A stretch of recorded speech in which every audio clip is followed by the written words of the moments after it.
মুখ্যমন্ত্ৰী হিমন্ত বিশ্ব শৰ্মা ডাঙৰীয়াৰ এটা মন্তব্যত স্পষ্ট হৈ পৰিল যে অসম নামৰ আইজনীৰ একেবাৰে যে ভিতৰৰ পৰা কংকাল ওলাই গ'ল। বাহিৰে মাৰুদাং ভিতৰি যে ধুবাংবাং অৱস্থা বৰ্তমান সময়ত মুখ্যমন্ত্ৰী হিমন্ত বিশ্ব শৰ্মা ডাঙৰীয়া এটা মন্তব্য অৰ্থাৎ সংবাদ মেলৰ পৰা সেয়া প্ৰতিপন্ন হ'ল। আদানী আম্বানী অসমত আহি কি কৰিব? তেওঁলোক বোলে গুজৰাটত গৈছে, মুম্বাইত গৈছে, বুজিব পাৰি, উৰিষ্যাত গৈছে, বুজিব পাৰি। অসমত আহি কি পাব? মইতো তেওঁলোকক গামোচা দি মাতি থাকো, তেওঁলোকহে নাহে। অসমত পাব কি? উৰিষ্যাত গ'লে তলত কয়লা পায়, সোণ পায়, কোৱাৰ্টছ পায়, সাগৰ পায়। আমাৰ ইয়াতে আমি তেওঁলোকক দিম কি? মোকতো মই দিন ৰাতি এইটোৱে চিন্তা কৰি থাকো যে ভুলতে যদি আদানী আম্বানী আহি গ'লহেঁতেন অসমত, তেতিয়াহ'লে অসমৰ ল'ৰা ছোৱালী চাকৰিৰ কাৰণে বেলেগত যাব নালাগিহেঁতেন। তেওঁলোকে মোক সোধে যে আপ কিয়া দেগা হামে? দিবলগীয়াতো একো নাই, এতিয়া কি দিম কওক? বৰ্তমান সময়ত আমাৰ যি অসম নামৰ আইজনীৰ মাংসখিনি আছিলে সকলো ৰুকি সকলো শেষ কৰি পেলালে। বৰ্তমান সময়ত কেৱল মাত্ৰ কংকালটোহে যে আছে, এই কথাটো হিমন্ত বিশ্ব শৰ্মা ডাঙৰীয়াৰ এখন সংবাদ মেলত সেয়া প্ৰতিপন্ন হ'ল। মুখ্যমন্ত্ৰী হিমন্ত বিশ্ব শৰ্মা ডাঙৰীয়াই এখন সংবাদমেল সম্বোধন কৰিছে আৰু লগতে তাত উল্লেখ কৰিছে যে আদানী আম্বানীক মই অসমলৈ মাতি দিমতো দিমনো কি? অসমত দিবলৈ আছে বা কি? অসমত দিবলগীয়া একোৱেই নাই, দিবলৈ থাকিবই বাকী। প্ৰথমে শুনি লওক এই মন্তব্যটো। আদানী আম্বানী অসমত আহি কি কৰিব? তেওঁলোক বোলে গুজৰাটত গৈছে, মুম্বাইত গৈছে, বুজিব পাৰি, উৰিষ্যাত গৈছে, বুজিব পাৰি। অসমত আহি কি পাব? মইতো তেওঁলোকক গামোচা দি মাতি থাকো, তেওঁলোকহে নাহে। মন্তব্যটো আপোনালোকে শুনিলে। অসমৰ পৰা আম্বানী আদানীক দিবলৈ একোৱেই নাই। এইখিনি সময়তে আপোনালোকক ক'ব বিচাৰিছোঁ, অসমত দিবলৈ আছেগৈ বা কি? আমি তেল দিলোঁ, মাটি দিলোঁ, ৰেল দিলোঁ, এয়াৰপৰ্ট দিলোঁ, চাহপাত দিলোঁ, ইউৰেনিয়াম দিলোঁ, চূণশিল দিলোঁ, কয়লা দিছোঁ, প্ৰকৃতিৰ এই অপূৰ্ব ভাণ্ডাৰ দিছোঁ, চিৰিয়াখানা দিছোঁ, হাতীৰ পৰা আদি কৰি যিবোৰ নিব লাগে ইয়াৰ পৰা সেইখিনি পঠিয়ালোঁ। এতিয়া বৰ্তমান সময়ত গৈ থৈ কেৱল মাত্ৰ এই অসম নামৰ ৰাজ্যখনত বসবাস কৰা খিলঞ্জীয়া লোকসকলৰ কেৱল মাত্ৰ ভেটিটো আছে দিবলৈ। সেই ভেটিটো দিবলৈ যদি আগ্ৰহ প্ৰকাশ কৰে চৰকাৰখনে, তেতিয়াহ'লে আদানী আম্বানীক স্বাগতম জনাব পাৰে। ব্যৱসায় বাণিজ্য কৰক প্ৰতিষ্ঠা কৰিলে। এতিয়া ডাঙৰ প্ৰশ্নটো হৈছে মুখ্যমন্ত্ৰী হিমন্ত বিশ্ব শৰ্মা ডাঙৰীয়া, আপোনাৰ উন্নত ৰাজ্যলৈ স্থানান্তৰিত কৰা 5খন ৰাজ্যৰ ভিতৰত এখন কৰাৰ যি প্ৰতিশ্ৰুতি আছিলে সেয়া কি আছিলে? বৰ্তমান সময়ত যে একেবাৰে অসমৰ অৱস্থা যে একেবাৰে তথৈবচ, আপোনাৰ কথাতে স্পষ্ট হৈ পৰিল। আপুনি নিজেই সেই ঢাকঢোল বজাই প্ৰচাৰ কৰিলে যে অসম নামৰ এই ৰাজ্যখনত বৰ্তমান একোৱেই নাই, আমাৰ নিজৰ বুলি একো নাই, যাৰ পৰা কিবা বেনিফিট হ'ব লগা যে কিবা আছে ইণ্ডাষ্ট্ৰিয়েলকো আমি দিব পাৰিম। কিন্তু ইয়াৰ আগতেই যে আপোনালোকে দি মেলি থৈছে বৰ্তমান দিবলৈ নাই বুলি কওক। বৰ্তমান দিবলৈ একো নাই, সেই কথাটো আপুনি স্বীকাৰ কৰক যে আমি দিব লগাটো ইলেক্ট্ৰিচিটিৰ পৰা আদি কৰি আজি স্মাৰ্ট মিটাৰ প্ৰজেক্ট কাৰ হয়? যে স্মাৰ্ট মিটাৰ প্ৰজেক্ট তামিলনাডুত একে মুখে এজন মুখ্যমন্ত্ৰী প্ৰথমবাৰৰ বাবে হৈ যেতিয়া আঁতৰাই পঠাব পাৰিলে, কিন্তু আমাৰ অসমত স্মাৰ্ট মিটাৰ বৰ্তমান সময়ত জ্বলা কলা খুৱাইছে, ৰাজপথত প্ৰতিবাদ কৰিছে, লোড শ্বেডিং হৈছে। এই গৰমৰ সময়খিনিত 24/7 কাৰেণ্ট থাকিব বুলি যিখন চৰকাৰে প্ৰতিশ্ৰুতি প্ৰদান কৰিছিলে, বৰ্তমান সময়ত 24/7 কাৰেণ্ট আছেনে নাই? বৰ্তমান সময়ত দুখীয়া দৰিদ্ৰ জনতাই টকা পইচা ঘটি বাতি যেনে তেনে তেখেতলোকে কাৰেণ্টৰ বিলটো দিবলৈ ৰিচাৰ্জটো কৰিবলৈ ৰখি থাকে, কিন্তু 24 ঘণ্টা তেখেতলোকে কাৰেণ্টটো পাইছে নাই? চৰকাৰৰ বিভাগীয় কৰ্তৃপক্ষ এপিডিচিএল মিনিষ্টাৰ বা এপিডিচিএলৰ বিভাগে এই খবৰ ৰাখিছেনে নাই? আপোনালোকে যি প্ৰাপ্য হয়, যি পইচা হয় সেয়া কিন্তু আপোনালোকে সময়মতে ল'ব জানে, 1 টকাও আপোনালোকে সিফাল সিফাল কৰিব নাজানে। কিন্তু 24 ঘণ্টাৰ ভিতৰত কাৰেণ্টটো দিনটোত কিমানবাৰ আপোনালোকে সিফাল সিফাল কৰে সেই কিন্তু হিচাপ আপোনালোকৰ ওচৰত নাই। অসমৰ যি চাহ ফেক্টৰী, চাহ ইণ্ডাষ্ট্ৰীৰ বাবে বিশ্ববিখ্যাত, সেই চাহ আমি দিছোঁ। আদানী আম্বানীক আমি এয়াৰপৰ্ট দি শেষ কৰিলোঁ,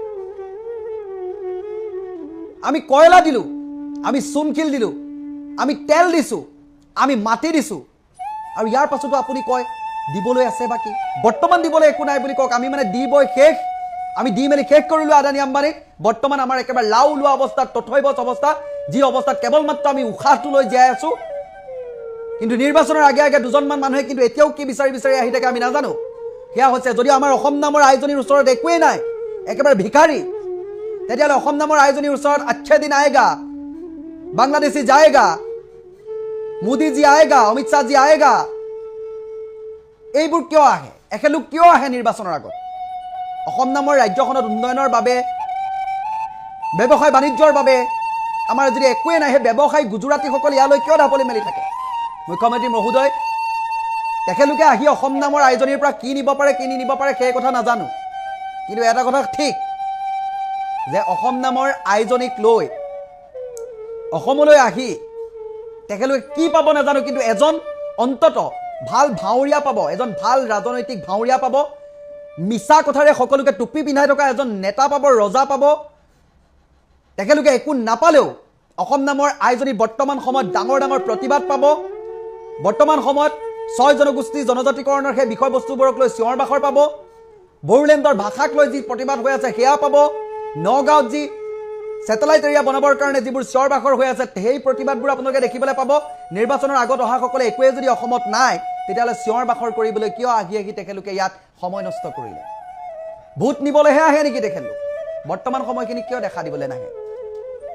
আপোনালোকক কালিৰ সেই ভিডিঅ'টো চোৱাৰ পাছত মই ব্যক্তিগতভাৱে মই একো ক'বলৈ ৰিয়েকশ্যন দিম বুলি ভবা নাছিলোঁ, কিন্তু লাজ লাগিল যে বৰ্তমান অসমৰ অৱস্থা একেবাৰে তথৈবচ। লাও ওলোৱা মুখ্যমন্ত্ৰীজনৰ মুখত বেলেগে কোৱা হ'লে কথাবোৰ ইমান বিশ্বাসযোগ্যতাৰে ল'বলগীয়া নাছিলেই, কিন্তু অসমৰ মুখ্যমন্ত্ৰীজনে, যিজন অসমৰ গুৰি ধৰোঁতা, যিজনৰ নেতৃত্বতে সকলোবোৰ বস্তু প্ৰণালীবদ্ধভাৱে পৰিচালনা হ'ব, যাৰ নীতি নিৰ্দেশনা মতে সকলোবোৰ উঠা বহা কৰিব, নিয়ম প্ৰণালীভাৱে চলিব, কিন্তু বৰ্তমান সময়ত যে অসমখনৰ একেবাৰে লাও ওলোৱা অৱস্থা সেই কথাটো ইতিমধ্যে তেখেতে প্ৰমাণ কৰি দিছে যে আমাৰ আৰু বেলেগক দিবলৈ একো নাই, আমি দি সকলো শেষ কৰিলোঁ, কেৱল মাত্ৰ অসম নামৰ আয়োজনী কংকালটো বাকী আছে। সেই কংকালটো কোনোবা দিন এনেকৈ খহি পৰিব, তাৰপিছত আৰু আমিবোৰ যে জীয়াই আছোঁ মানুহৰ এই শৰীৰটো ধাৰণ কৰি এই ৰাজ্যখনত কোনোবা ৰজাৰ গোলাম হৈ সেই কথাটো আমি প্ৰমাণ পাম। আমাক ইংৰাজে শাসন কৰিছিলে, আমাক অৰ্ডাৰ দিছিলে, আমি ঠিক সেইদৰে পালন কৰিছিলোঁ। যদি পালন কৰা নাছিলোঁ আমাক শাস্তি বিহিছিলে। ইংৰাজৰ বিৰুদ্ধে আমি যেতিয়া সুস্বাৰ হৈছিলোঁ বা তেখেতলোকৰ নীতিবোৰক আমি বিৰোধ কৰিছিলোঁ তেতিয়া হয়তো তেখেতলোকক জেল হাজত দিয়া হৈছিলে, বহু বিভিন্ন ধৰণে কষ্ট শাস্তিৰে মৃত্যুদণ্ড পৰ্যন্ত দিয়া হৈছিলে। কিন্তু বৰ্তমান সময়ত আওপকীয়াকৈ কি শাসন চলি আছে সেই কথাবোৰ আপোনালোকে নিশ্চয় অনুমান কৰিব পাৰিছে। ইংৰাজে গ'ল, কেৱল মাত্ৰ ইংৰাজে গ'ল, শাসনৰ যিবোৰ নিয়মাৱলী আছিলে সেইবোৰ কিন্তু আজিও যেন এপ্লাই হৈ আছে। আমি স্বাধীন দেশৰ নাগৰিক হিচাপে কি হৈ আছে এই কথাবোৰ চিন্তা চৰ্চা আমাৰ অসমৰ ভণ্ড জাতীয়বাদী সংগঠনৰ নেতাবিলাক পকেটত সোমাই তেওঁলোকে বৰ্তমান এচি বতাহ লৈ আছে, এয়াৰ কুলাৰ লৈ আছে, এয়াৰ কণ্ডিশ্যনাৰ লৈ আছে। ইতিমধ্যে মই অলপ সময়ৰ আগতে কেইটামান ভিডিঅ' শ্বেয়াৰ কৰিছিলোঁ যে প্ৰথম কথা যে পেট্ৰলৰ সৈতে যি ইথানলৰ যিটো মিহলি কৰা হৈছে, যাৰ বাবে সমগ্ৰ ভাৰততে প্ৰতিক্ৰিয়া হৈছে যে আমাৰ গাড়ীবিলাকৰ, মটৰচাইকেলবিলাকৰ মেচিনাৰীবিলাক বেয়া হৈ গৈছে, বিকল হৈ গৈছে। আৰু যদিও বা ইথানল ব্যৱহাৰ হৈছে তাৰ কিন্তু যিটো মূল্য, পেট্ৰলজাত সামগ্ৰীৰ মূল্য কিন্তু কমা নাই। যে পেট্ৰলজাত মানে দ্ৰব্যৰ বিপৰীতে, পেট্ৰলৰ বিপৰীতে ইথানল ব্যৱহাৰ হ'বলৈ হ'লে আচলতে সেই ইথানলৰ যিটো প্ৰযুক্তি তাৰ সৈতে সংপৃক্ত হোৱাকৈ তেনেকুৱা ধৰণৰ গাড়ী নিৰ্মাতাই গাড়ী নিৰ্মাণ কৰিব লাগিব, যিটো বৰ্তমানলৈকে ভাৰতত সম্ভৱ হৈ উঠা নাই আৰু ভৱিষ্যতো হৈ উঠাৰ কোনো আশা দেখা নাই। কিন্তু ইতিমধ্যে সকলোৱে গম পাইছে যে ভাৰতৰ কেন্দ্ৰীয় পথ পৰিবহণ মন্ত্ৰী নীতিন গাডকাৰীৰ পুত্ৰই ইথানলৰ সমগ্ৰ যিটো কণ্ট্ৰেক্ট, এই কণ্ট্ৰেক্টটো পাইছে। তাৰ ফলস্বৰূপে যদিও বাৰ প্ৰথম অৱস্থাত মাত্ৰ 20% ইথানল মিক্স কৰাৰ কথা আছিলে, পিছত কিন্তু এইটো 80% ইথানল মিক্সিং কৰাৰ পৰ্যায়লৈ লৈ গৈছে। আৰু কি হৈছে যে আমাৰ গাড়ীবিলাক আচলতে আমাৰ দৰে সাধাৰণ যিবিলাক দৰিদ্ৰ নিম্ন মধ্যবিত্তৰ লোকসকলে আমি লোনত এখন গাড়ী লওঁ বা আপোনালোক বহুতে এখন তেনেকৈ ধৰণে গাড়ী যিসকলে লৈছে, মই ধনীসকলৰ কথা কোৱা নাই। ধনী বুলি কওঁতে ইয়াতে বিশেষকৈ মই কৈছোঁ বিজেপিক কোৱা নাই। কি কাৰণে যে বিজেপি মানুহবিলাক ধনী মানুহ বুলি ক'ব লাগিব, কাৰণ বিজেপি মানুহে ইথানলৰ কোনো প্ৰতিবাদ কৰা নাই। বিজেপি মানুহে কেতিয়াও ৰাম মন্দিৰৰ যি এই 3500 কোটি টকা হৰলকি হ'ল তাৰ প্ৰতিবাদ কৰা নাই। আজি বিজেপিয়ে কেতিয়াও, বিজেপিৰ যিবিলাক সদস্য তেওঁলোকে নীতিন গাডকাৰীৰ বিৰুদ্ধে মাত মতা নাই। গতিকে মই ক'ব বিচাৰিছোঁ যে যিসকলে সঁচাকৈয়ে ভুক্তভোগী, যিসকলে সঁচাকৈয়ে আজিৰ তাৰিখত দেখিছে যে বিজেপি আমাক টেটু চেপা দি আনিছে, আৰু তাৰ পিছতো আমি কি কৰিছোঁ যে বিজেপি নোহোৱাৰ স্বত্তেও কিন্তু আমি দল সংগঠনৰ নেতাবিলাকে, আমি ভণ্ড, আমি মানুহবিলাকে আমি কি কৰিছোঁ যে চৰকাৰৰ লগত গোপনকৈ আমি মিলি আছোঁ। অতি লজ্জিত। মই আজিৰ তাৰিখত বিজেপি এই সদস্যসকলক ক'ব বিচাৰিছোঁ যে আপোনালোক সঁচাকৈ ইমান নিলাজ নে? আপোনালোকে কোনোবাই কিবা এটা যদি বক্তব্য দিয়ে কি কৰে যে আপোনালোকে খুব ট্ৰল কৰে। আজি ৰাম মন্দিৰৰ পৰা যেতিয়া, অযোধ্যাৰ পৰা যেতিয়া 3500 কোটি টকা হৰলকি হ'ল, আপোনালোকৰ কিন্তু মুখখন বোবা হৈ পৰিলে। আপোনালোক সঁচাকৈ বৰ নীলাজ মানুহ, অতি নীলাজ মানুহ। আপোনালোক সঁচাকৈ অতি নীলাজ মানুহ। লাজ লাগিছেনে ক'ব নোৱাৰোঁ।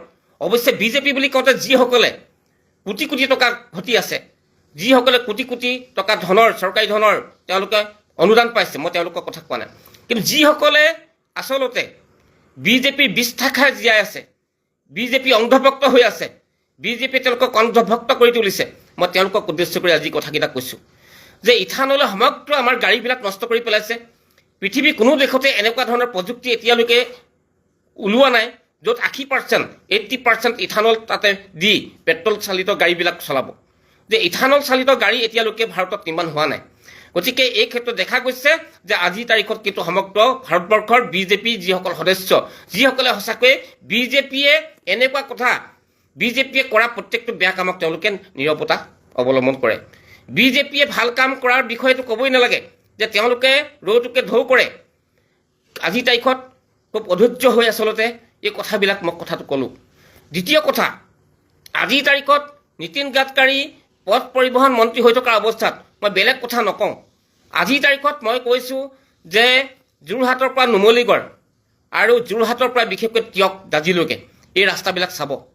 ইয়াৰ যিটো ডিভাইডাৰ আছে, ডিভাইডাৰত যিবিলাক গছ ৰোপণ কৰা হৈছিলে, হাজাৰ হাজাৰ লাখ হিচাপে গছ ৰোপণ কৰা হৈছিলে, বৃক্ষৰোপণ কৰা হৈছিলে, আৰু তাত চিনচাব নাই, তাত কোনো চিনচাব নাই।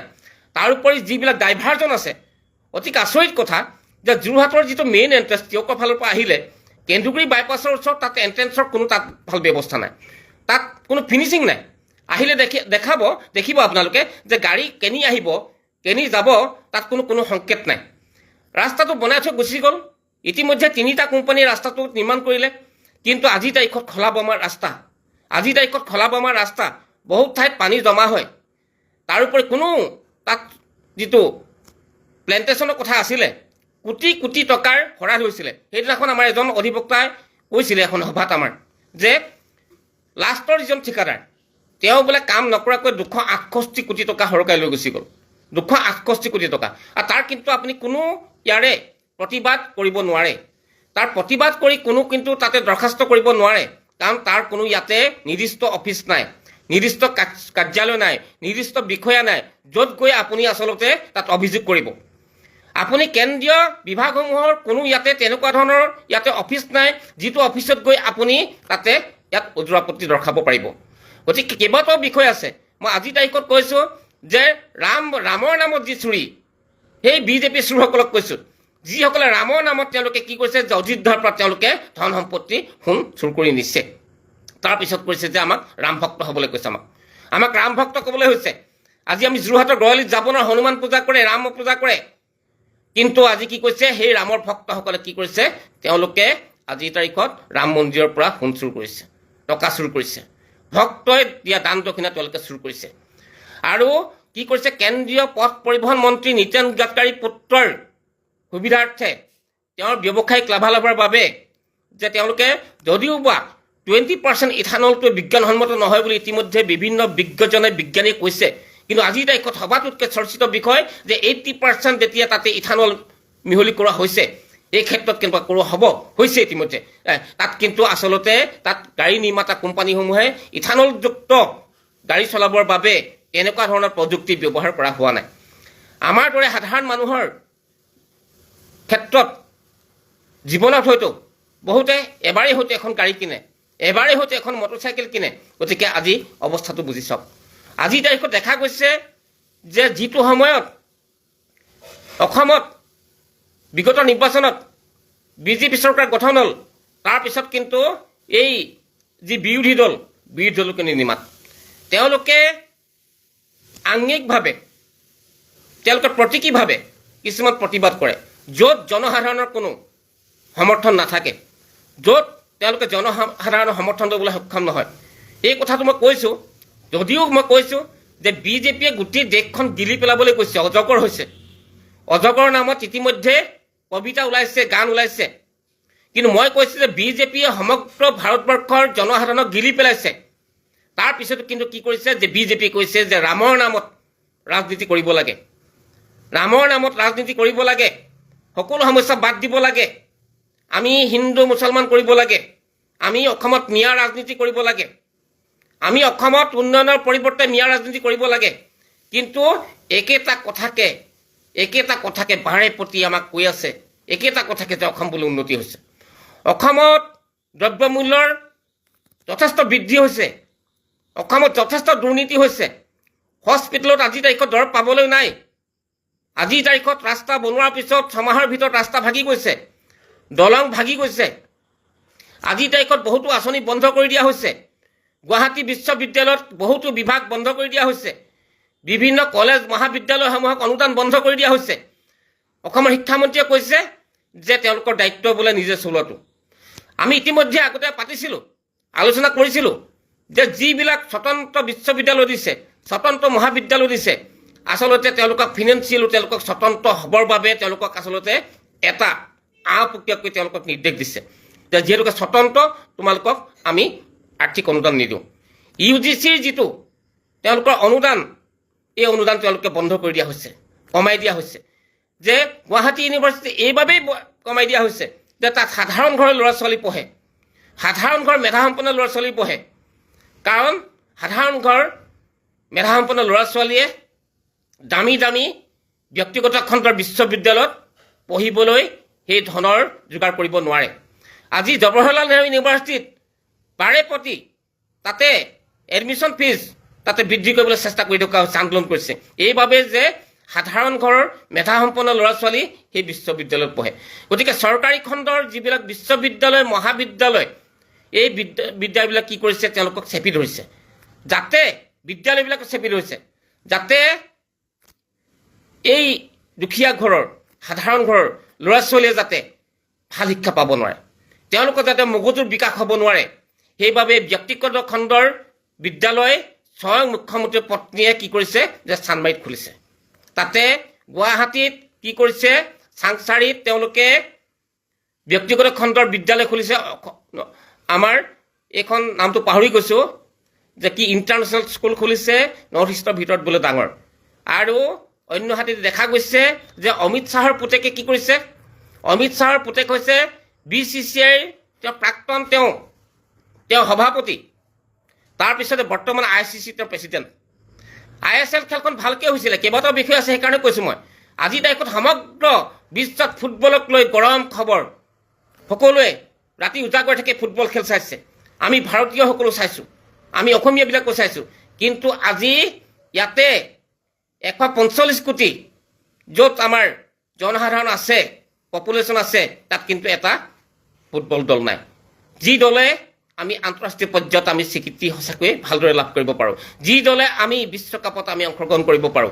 এইবাবে যে BCCI board of cricket control of India, যে তাত বোলে লাখ কোটি টকাৰ বিনিয়োগ ইতিমধ্যে হৈ আছে, লাখ কোটি টকাৰ বিনিয়োগ হৈ আছে, যে যি ক্ৰিকেটৰ কটো নাজানে, যি ক্ৰিকেটৰ চিটো নাজানে, কি কৰিছে, জয় শ্বাহক এই ক্ৰিকেটৰ সৰ্বোচ্চ পদবীটো দিয়া হৈছে, কাৰণ এইটো হৈছে কোটি কোটি টকাৰ, লাখ কোটি টকাৰ খেল।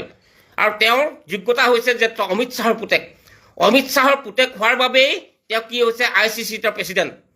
আজি দেৱজিৎ শইকীয়া তেওঁ আগৰে পৰা তেওঁ ACAৰ লগত জড়িত আছে, ক্ৰিকেটৰ লগত জড়িত আছে। আমি অসমীয়া হিচাপে গৌৰৱ অনুভৱ কৰিছোঁ যে তেওঁ আজি অসমৰ পৰা গৈ BCCI সচিব হৈ আছে।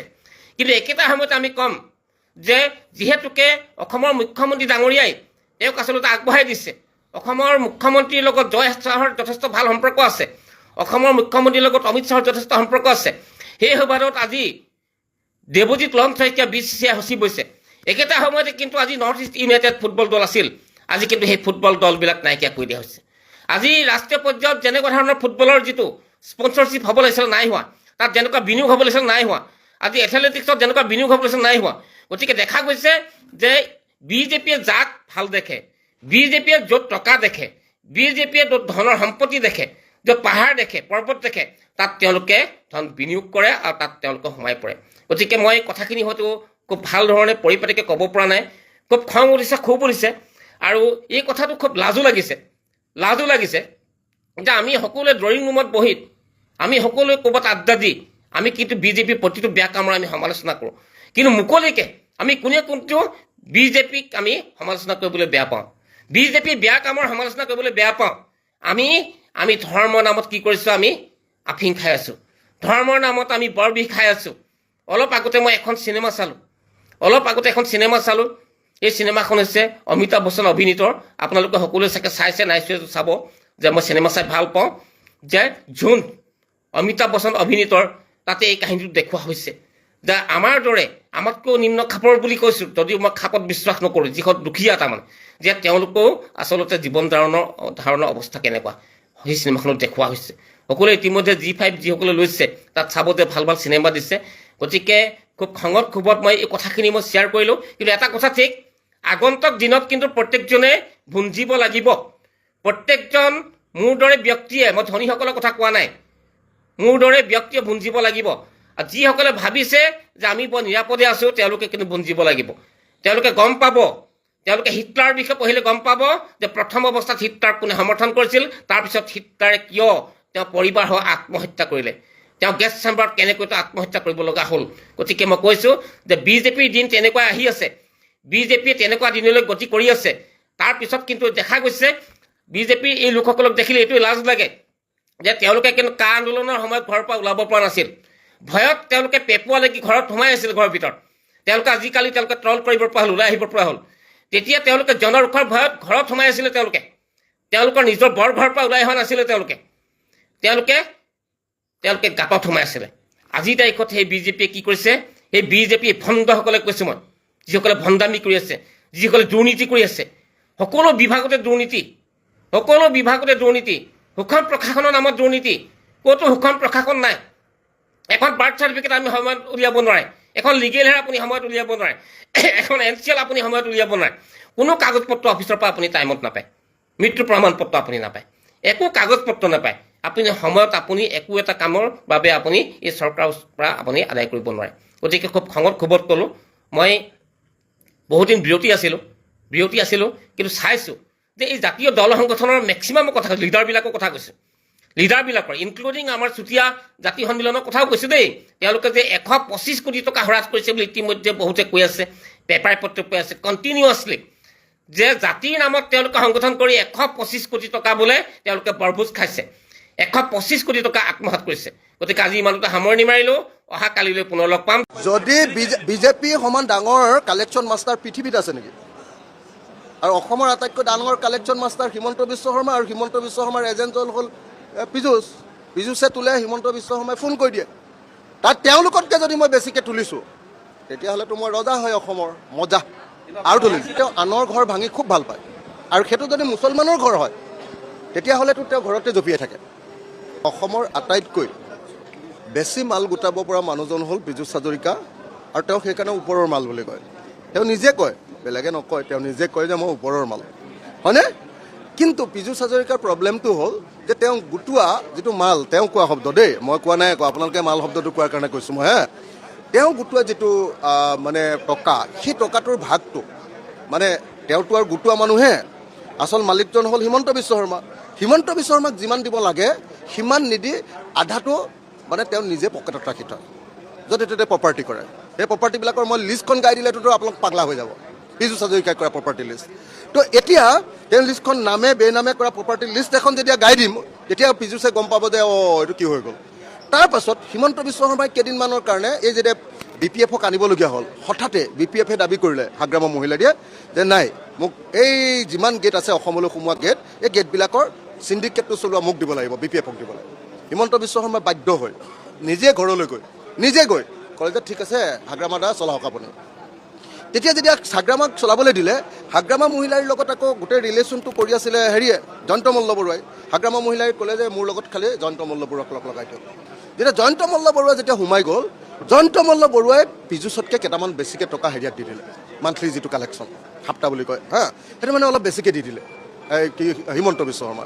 তেতিয়া হিমন্ত বিশ্ব শৰ্মাই গম পালে পীযুষে মোৰ পৰা বহুত মাল মাৰি আছে, বহুত পইচা মাৰি আছে। তেতিয়াৰ পৰা তেওঁৰ দায়িত্বটো কমাই দিলে।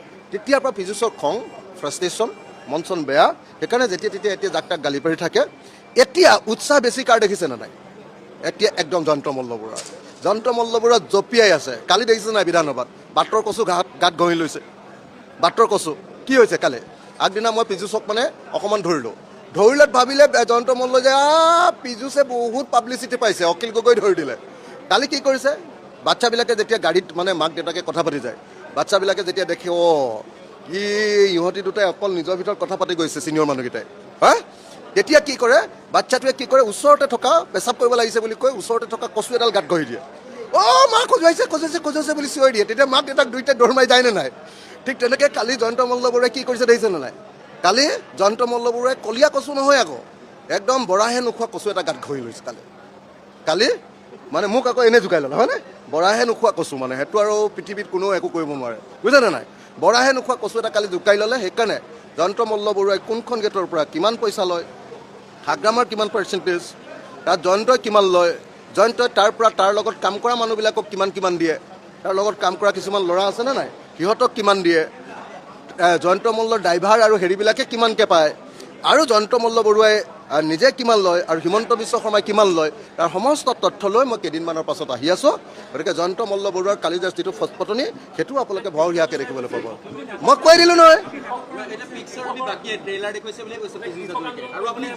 মানে কৃষকৰ যিটো কথা কৈছে তাৰমানে নতুনকৈ যেতিয়া মানুহ এটাই মানে বিয়া হয় হা বা নতুনকৈ বিজেপিলৈ যেতিয়া আহিছিলে একদম হিমন্ত বিশ্ব শৰ্মাই বিজেপি কৰি এইবিলাক ফুটা চুটা লৈ গেৰুৱা চেৰুৱা পিন্ধি আছিলে নে নাই সদায় জাক কৰে নে নাই সেইটো মানে সদায় নতুনকৈ বিয়া পাতিলে মানে বহুত দপদপাই থাকে মই আমুকৰ ঘৈণীয়েক কয় বুজিছে নাই এইটো কৰি থাকে নে নাই এতিয়া মানে কি হৈছে পীযুষে নতুনকৈ প্ৰথম দিনা এই পাৱাৰ টিলাৰখন ঠেলি পাইছে পাৱাৰ টিলাৰখন ঠেলা দেখিছিলে নে নাই চেলিব জানিছে নেকি সি বুজি নাপাব এইটো হিৰলো বুলি কয় এনেকৈ আমি হ'লো চিধাকৈ হালটো বাই যাওঁ তাৰ পাৱাৰ টিলাৰখন এনেকৈ গৈছিলে দেখিছে নাই ধৰোঁতে তাৰপিছত যেতিয়া ৰুইছে পীযুষে কি হৈছে পীযুষে ৰুওঁতে ইয়াত এগোজ দিছে আকৌ 5 মিনিটৰ পাছতে সি গোজ দিছে তেনেকৈ সি 20 টকাহে হাজিৰা পাব অসমত যেনেকৈ ৰুইছে ৰোৱা কাজাৰটো দেখিছিলে নাই পীযুষ হাজৰিকাই 20 টকা হাজিৰা পাব এই যে নতুনকৈ এতিয়া খেতিয়ক হোৱাৰ ভাও দিছে গতিকে চবকে ভাল পায় মাকৈ খেতিয়ক কুঁহিয়া খেতিয়ক ইমান ভাল পায় যে মই ইমান দিন আন্দোলন কৰা খেতিয়কৰ কাৰণে মোতকৈও বেছি ভাল পোৱা হৈ গ'ল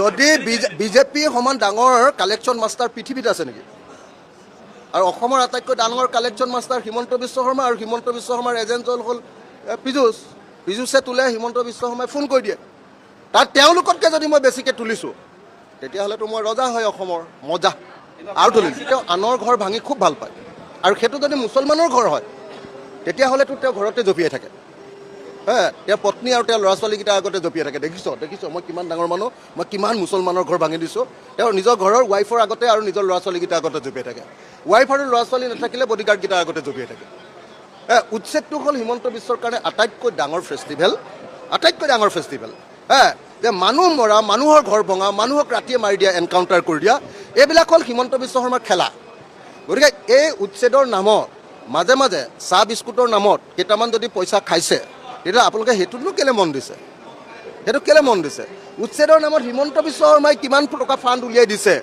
আৰু ডাঙৰ অফিচাৰবিলাকক কিমান টকা মাৰিবলৈ দিছে আৰু হিমন্ত বিশ্ব শৰ্মাই নিজৰ ৱাইফ আৰু ল'ৰা ছোৱালীৰ আগত উচ্ছেদ কৰি থাকোঁতে কিমান নাচি আছে তাৰ ফটোখনে আপোনালোকে দিব লাগে